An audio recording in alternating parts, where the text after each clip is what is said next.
제16장 우리의 본향은 천사세계. 우리가 이 세상에 오기 전에 어디에 있었는가 하는 문제에 대하여 솔로몬은 다음과 같이 기록하였다. 잠언 8장 22절. 여호와께서 그 조화의 시작 곧 태초에 일하시기 전에 나를 가지셨으며 만세 전부터 상고부터 땅이 생기기 전부터 내가 세움을 입었나니 하였으며, 솔로몬이 한 솜씨로 기록한 전도서에도 기록한 바 전도서 1장 10절. 무엇을 가리켜 이르기를 보라 이것이 새 것이라 할 것이 있으리야. 우리 오래전 세대에도 이미 있었느니라 하였으니, 한 성령을 통하여 한 솜씨로 잠언과 전도서에 같은 뜻을 표시해 놓은 것을 비교해 보면 모든 인생과 솔로몬 자신도 포함되어 있다는 것이 분명하다. 그래서 시편 기자도 다음과 같이 기록하였다. 시편 90편 1절. 주여, 주는 대대에 우리의 거처가 되셨나이다. 산이 생기기 전, 땅과 세계도 주께서 조성하시기 전, 곧 영원부터 영원까지 주는 하나님이시니이다 하였으니, 위에 기록한 잠언 8장과 전도서 1장의 말씀을 비교해보면 다 공통적으로 연결되어 있는 것이다. 그리고 구약 성경의 가장 오랜 기자 중에 한 사람인 욥에게 주신 말씀에도 욥기서 38장 2절.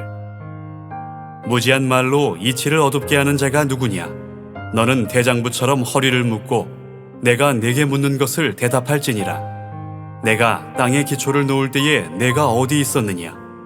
내가 깨달아 알았거든 말할지니라.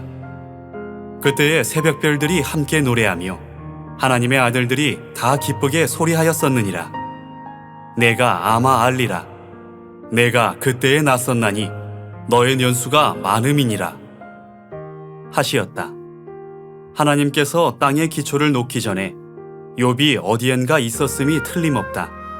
여호와께서 말씀하시기를 내가 그때에 났었나니 너의 년수가 많음이니라 하신 것은 지구 창조 전에 욥의 영혼이 이미 지음을 받았다는 말씀이다. 그리고 하나님의 아들들이 다 기쁘게 소리하였었느니라 하신 말씀에도 의심할 수 없이 깊은 의미가 있는 것이다. 하나님의 아들들이 도대체 누구란 말인가 하고 독자 여러분들은 물으실 것이다. 하나님의 아들들은 아담, 하와가 범죄하기 전 우주 전체 안에 있던 하늘 성민들이었으니 곧 우리들의 영혼이 육체를 쓰기 전 신령의 시절이다. 이러한 신의 세계를 또한 천사 세계라고도 할 수 있는 바, 이 천사 세계에서는 하늘 성민들이 때로 장자총회에 참석하였으니 욥은 그들을 가리켜 하나님의 아들들이라고 기록하였다. 하늘 성민들을 하나님의 아들들이라고 부를 수 있는 것은 하나님의 산 기운이 분자되어 하나님의 신령의 형상대로 지음을 받았기 때문이다. 예수께서 이 세상에 오신 목적은 우리 신령의 아버지를 알려주신 것이 첫째 목적이고, 둘째는 당신을 나타내시려는 것이다. 기록한 바 요한복음 17장 3절. 영생은 곧 유일하신 참 하나님과 그의 보내신 자 예수 그리스도를 아는 것이니이다. 세상 중에서 내게 주신 사람들에게 내가 아버지의 이름을 나타내었나이다.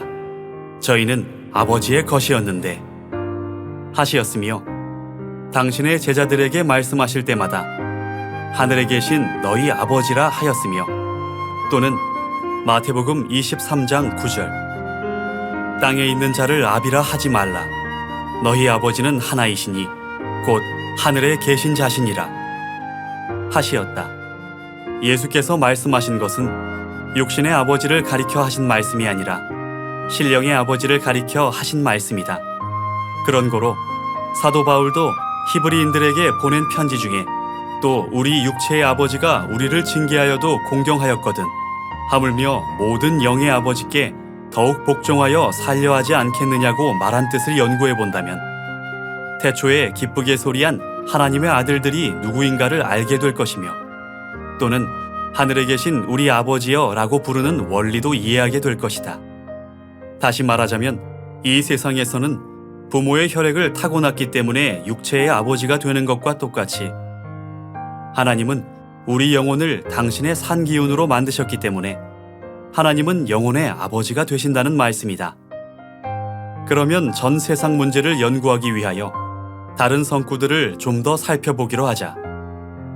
예수님 당시에 모태에서 출생함으로부터 눈먼 사람이 있었는데 그 당시 예수님의 제자들이 그 사람에 대하여 예수님께 라삐여, 이 사람이 소경으로 난 것이 네 죄로 인함이오니이까 자기오니이까 라고 물어본 말로 미루어 사도들은 전 세상에 관한 생각을 얼마만큼 갖고 있었음을 알 수 있다.